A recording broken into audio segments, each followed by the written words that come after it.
Okay, good evening, everyone. Welcome to our 37th Congressional District Candidates Forum. This is actually part two.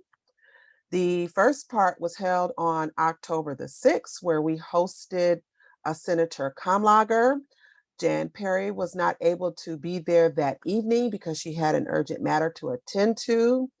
And so we are giving her an opportunity today to meet with the community, give her an opportunity to share her platform with us. So we are grateful for you all being here today. And just a little housekeeping. This is in a webinar format. So if you have questions, at the very bottom of your computer screen is a Q&A tab. Please feel free to place your questions in the Q&A, and we will definitely answer those questions for you. And with that being said, I'm going to introduce to you our second Vice President to welcome us, Latanya Nelson. Latanya Nelson, take it away. Thank you, my coalition sister, Monique Bacon. I just want to say welcome to everyone that is joining us this evening. We do appreciate you taking the time out to come join here what our candidate for the 37th Congressional District has to offer and be able to participate in our question and answer this evening and to hear her voice. Please note that we are nonpartisan. This is a nonpartisan event, nonpartisan organization. We do not endorse any one candidate. However, we would like to, and we do continue to keep the community informed about what's going on, giving them an opportunity, especially with the election that is about to happen in the next couple of weeks. A little bit about us, our mission statement. We advocate on behalf of Black women and girls to promote leadership, development, and gender equity in the areas of health, education, and economic empowerment. So given that, again, thank you, welcome, and we do look forward to your participation tonight. At this time, I'm going to turn it over to my coalition sister, Michelle Porter, to get our program started. Enjoy.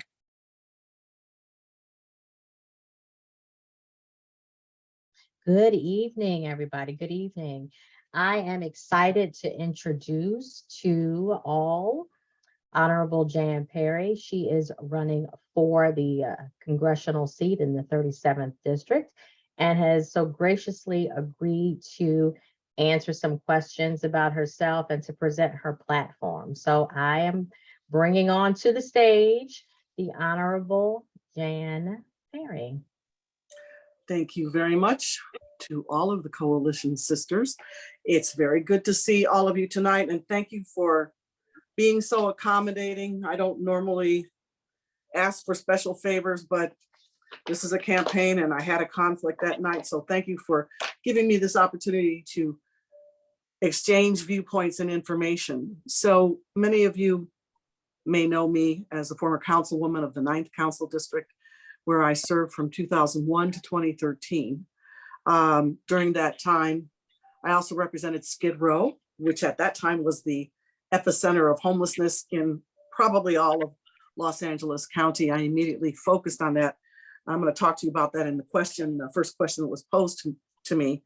After my time on the city council, I was the general manager of the Economic and Workforce Development Department for the city of Los Angeles, and did that for 5.5 years and oversaw the operations of 17 work source centers, 15 youth source centers, and 9 business source centers, with a staff at headquarters of 175 people.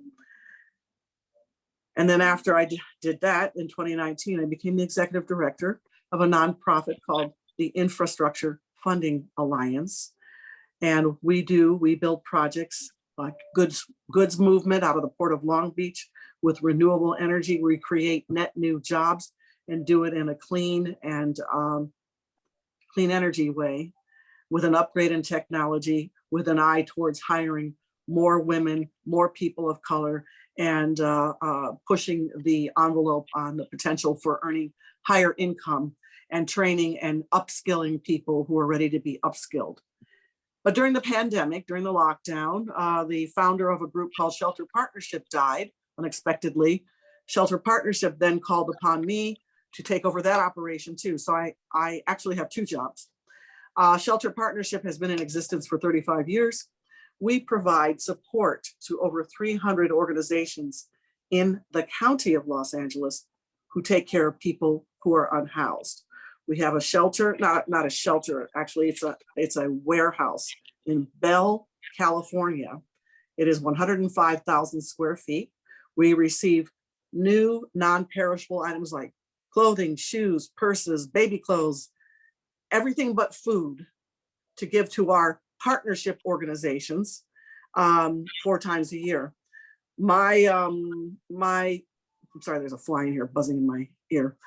My initiative since I've joined the organization is to, I don't want to be like Mike Pence and have him land on my head, is to push further and deeper into getting more organizations in partnership with Shelter Partnership from South Los Angeles, so that we can provide a greater infrastructure. I guess if I had to characterize what we do, we are the Amazon of the homeless infrastructure in the county of Los Angeles.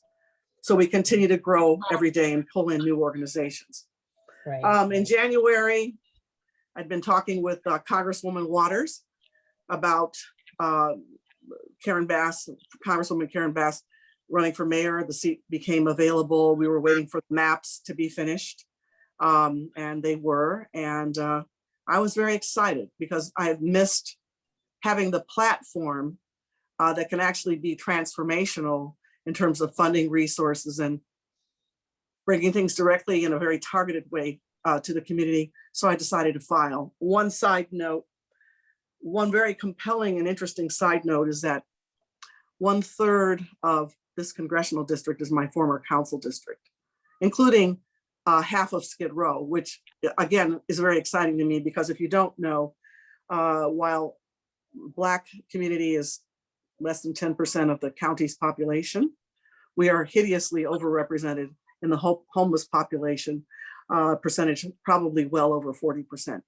And the predominant demographic is African-American men with mental health problems. Of course, that's rapidly changing and getting worse.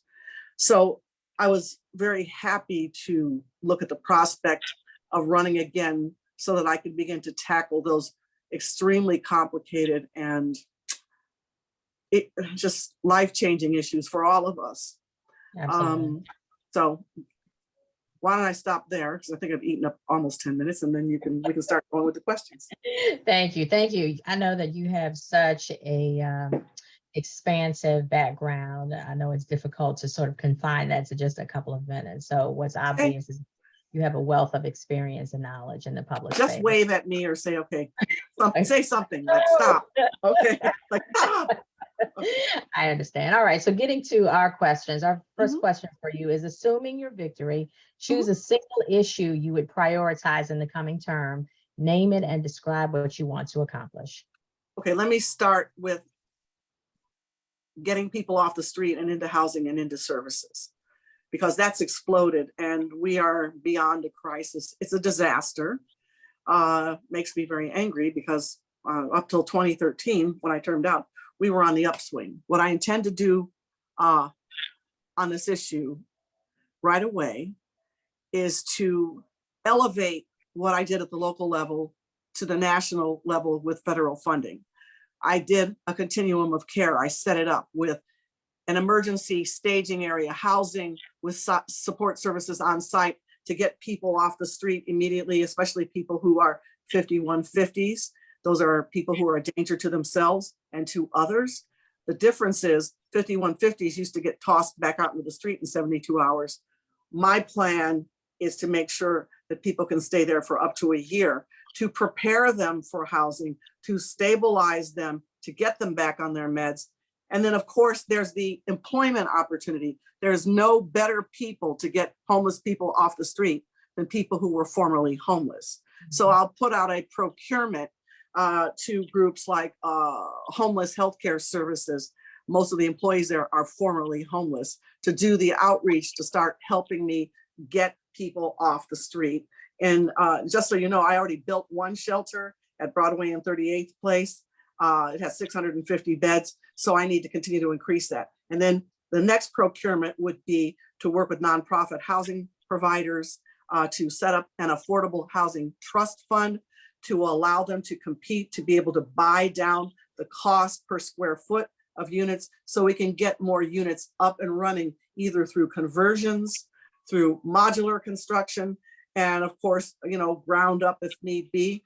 And then my third part of that, the fourth part, is to do it on publicly owned land wherever possible, so that we don't have to, you know, have the downtime of acquiring property and getting the approvals. We have publicly owned land, and believe me, there's a lot of it, and there's a lot of it in areas that don't have housing in it now. So I'm very sensitive to not going into areas where people have single family homes, or for that matter, homes in general. The shelter that I cited is on the edge of a light industrial area and hasn't had an impact on anyone.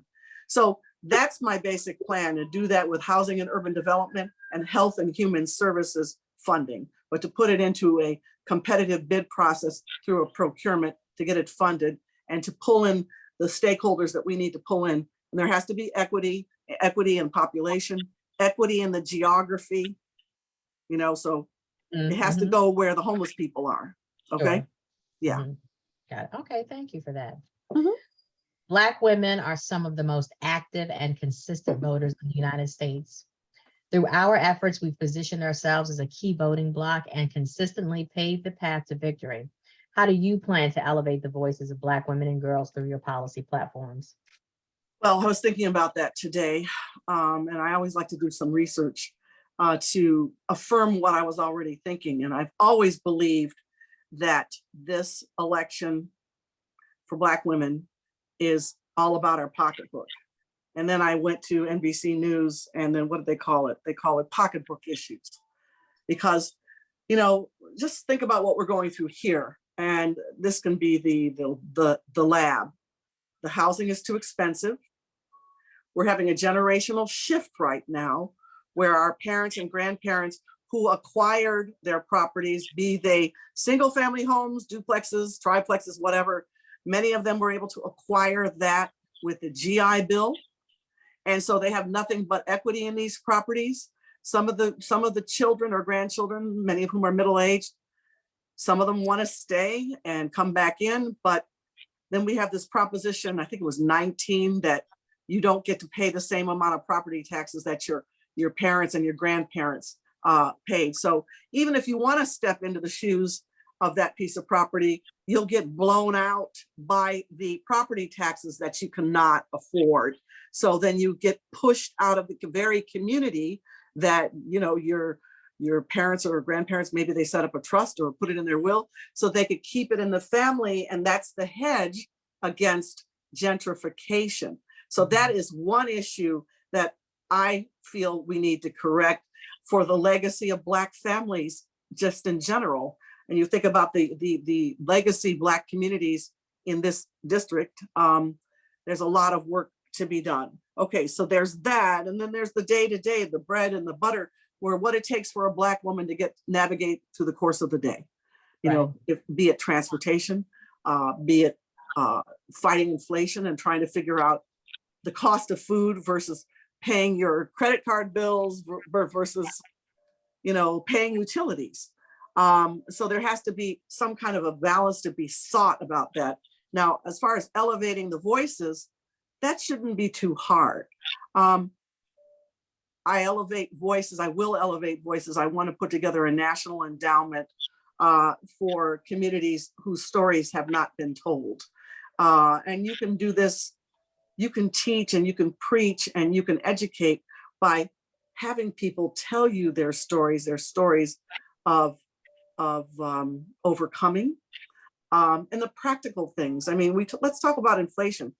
My parents, both of my parents are gone now, but my mother was born at the end of the Depression and my father was a little bit older. And maybe some of you have parents and grandparents who told you the lessons that they learned about how they got the depression.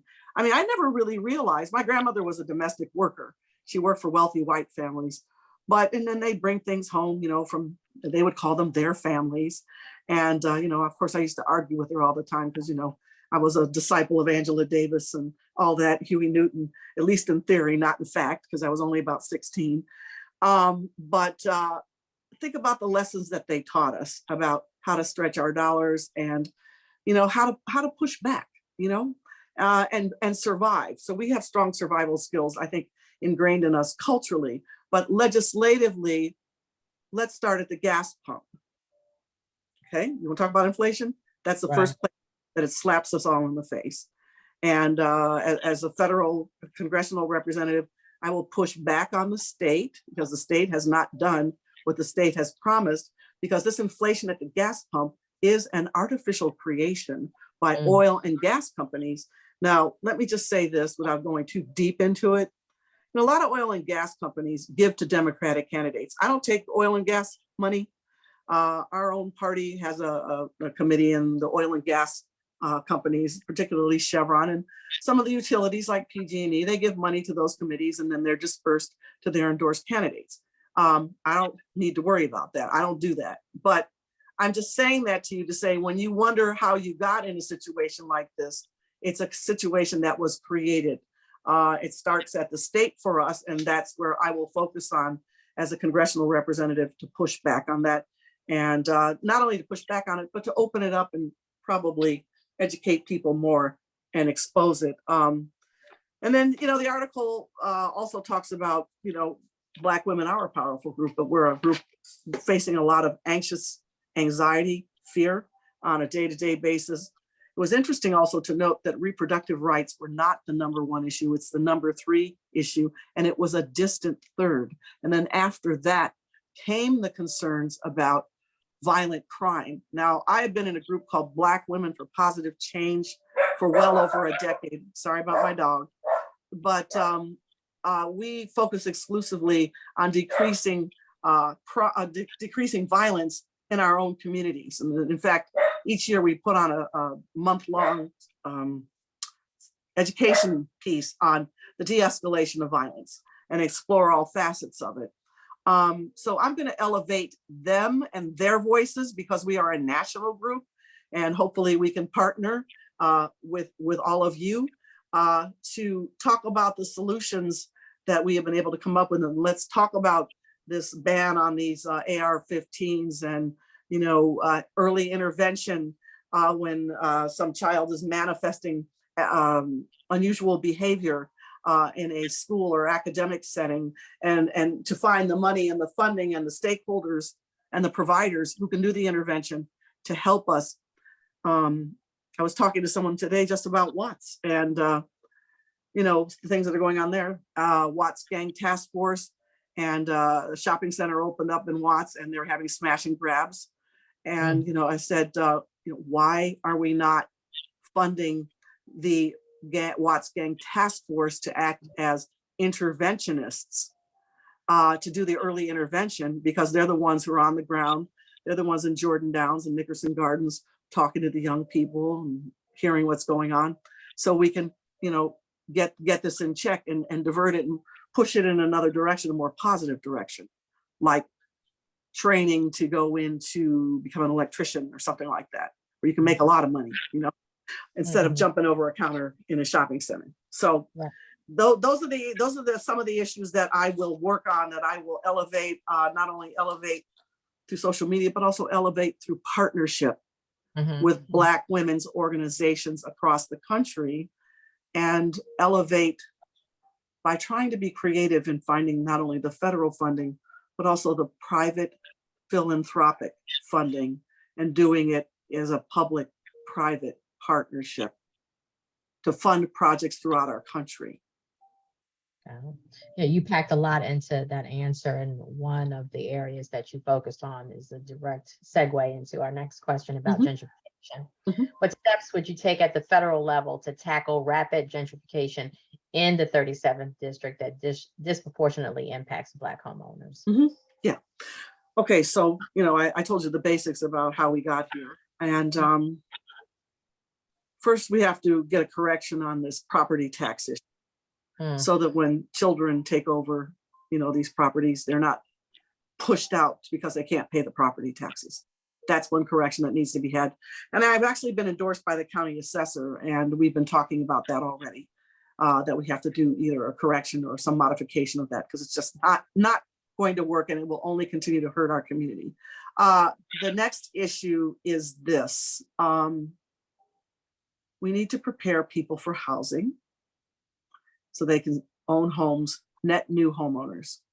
We need to look at these millennials. I have a daughter who's 31 years old, and we've asked the millennials to do all the right things, go to college, work hard, get good grades, and then, oh yeah, when you come out, you're going to get a really good job and you'll be able to move out of your parents' house. And of course, none of that is true. But they are our potential as we were our parents' potential. And so I want to create an opportunity to build more units of housing for younger people. There are a lot of different models, but I'll say this to you, it has to be affordable. I don't want to continue on with this $3,000 a month for a 2-bedroom, 2-bath, because these young people will never be able to afford it and they'll never be able to move out. So right. we have to do that. And again, there's many ways to finance that type of opportunity, new market tax credits, and then of course, taking tax increment financing and making that available. And I don't want to get too boring on that, but it's important to bring these units online for young people, because otherwise we're going to have a brain drain, and these younger people are going to leave this city because they can't afford to stay here, and they'll go to the middle of the country because it's less expensive and more affordable. And so that's one thing. And then to keep people in the community, not only on the residential side, but also on the retail side, because we've got a lot of people coming in and gentrification is happening and it's driving the prices up. And so, a lot of the small businesses are getting pushed around quite a bit. So I want to do what I can to support the growth and the expansion of small businesses so they can compete on a level playing field. And that one of the things that they all say is that they need more broadband access so they can increase their internet access, so they can increase their e-commerce activities. Okay. I remember a situation with 27th Street Bakery. Some of you may know them. They used to be on Central Avenue. Oh gosh, they're still around. They make the most incredible sweet potato pies. That was their hallmark. It was a family-owned, Black-owned business for many, many years. But the leader of their family passed away, and they never got a chance to jump the threshold into technology so that they could become a nationally recognized business. And they have contracts with Ralph's and stores, so they're still surviving. But what I'm looking at is looking at some of these Black-owned businesses, Black women-owned businesses, and helping them jump forward by supporting them with technology. And that's going to be a very big lift. But there's a lot of opportunity, a lot of options now that didn't exist 10 years ago. And so I will be expediting that and looking for funding sources for that to be able to put it out in the community and stimulate economic growth. Awesome. Thank you. All right. So I just have one last question. I'm gonna give you 1 minute to answer it. All right, wave at me when my minute is up, please. And I know this is going to be tough. This is a weighty question, but in July, we all know that the Supreme Court made the decision to overturn Roe v. Wade, giving states the sole authority to set their abortion policies. Do you agree with this decision? If yes, why? And if not, what steps will you take to protect reproductive rights of women and girls? So that was the Dobbs case that overturned Roe versus Wade. And I thought that was horrendous and horrific. I just want to tell you this. No, I don't agree with it. I think it is horrifying on a number of levels. But I'll just tell you this very quick story. When I was in high school, and I was born and raised in Ohio, but I left there to go, at 18. The girls in our school whose family had money, if they got pregnant, all they would do is fly to New York. That we were in Ohio, abortion was illegal in Ohio at the time. They fly to New York and get like a medical procedure. I remember I had a friend, she's Black, she got pregnant and she had been a victim of incest. So we had to drive to Canada and get her an abortion. And she could not tell her family. And then on the way back, she started to bleed. We were young, old enough to drive, but young. And I have to tell you, it was such a traumatic experience. I don't even remember what we did to stabilize her. She didn't bleed out or anything, but it was frightening because we were teenagers. I have always stood behind groups like Planned Parenthood, even when Planned Parenthood didn't stand behind me. I helped Planned Parenthood build their headquarters in my council district because I wanted them there to be closer to the women who needed them the most.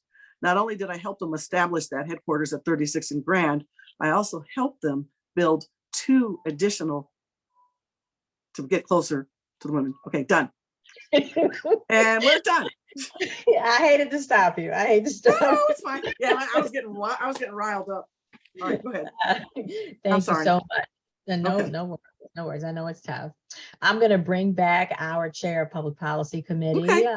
Monique Bacon, Mhm. so we can take some community questions. Great. Good evening. Good evening. Thank you so much. We actually only have time for just one more question. Okay.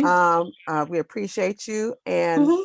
that question is, what do you feel makes you the most qualified to lead as Congresswoman, and why should Mhm. voters elect you and not your opponent? And please limit your answer to a specific policy approaches, although you did give us some, kind of already that you were going to strategically address, but why you?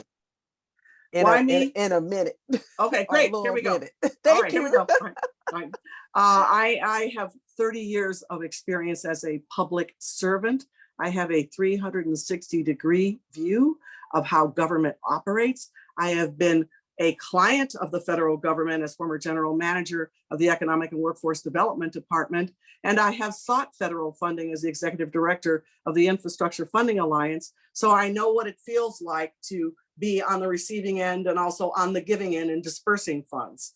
I think I bring a unique and very specific skill set to be able to legislate, to implement, to fund, and to deliver. All you have to do is go through the 9th District and see the 2 wetlands that I built at Slauson and Compton, 54th and Avalon, the 5,670 units of affordable housing that I was able to bring online in 12 years, and the thousands of homeless people I got off the street into housing, into services, and the 90,000 young people who were able to get jobs year round through federal funding through the Economic and Workforce Development Department under my leadership. And I think that's what makes me very special and extremely well qualified to be your next councilwoman. How'd I do on my time? Did I do okay? Great. You did great. And thank you so much. And All with right. that, I'm going to bring back on our second VP, Latanya Nelson, to close us out. Good evening again. Wow, how impactful was that? Thank you, Honorable Jan Perry. You are welcome. We appreciate all your answers, all your information, all that you shared, your extensive background will surely be of knowledge to the community. And so we do appreciate you coming on, taking this time to spend. For those of you that are on also that joined us this evening, we appreciate you also. We look forward to continuing informing the community as we lead up to this election. Again, we are nonpartisan. This is a nonpartisan event. We work to make sure that the community is informed, and we want to keep them knowledgeable of all things elections in 2022. Thank you again. Thank you very Enjoy much. your evening. Have a great evening, everybody. Have a Thank great you. evening, everyone. Take care. Bye-bye. Thank you. Thank you to our community for coming out. We greatly appreciate you. You all could have been anywhere this evening, but you elected to stay with us. We appreciate you. Chair Porter, can you share with the community our social media handles? So if they want to reach us, they can. I don't have anything to put up on the screen, but I've made it very easy for everybody to connect with us on all of our platforms: Facebook, Instagram, Twitter, LinkedIn, and Linktree. We are at 100 Black Women LA. Very easy. With that being said, good night, everyone. Thank you so much for coming. Good night. And Good if night. if our committee could stay on. We'll wait a few seconds.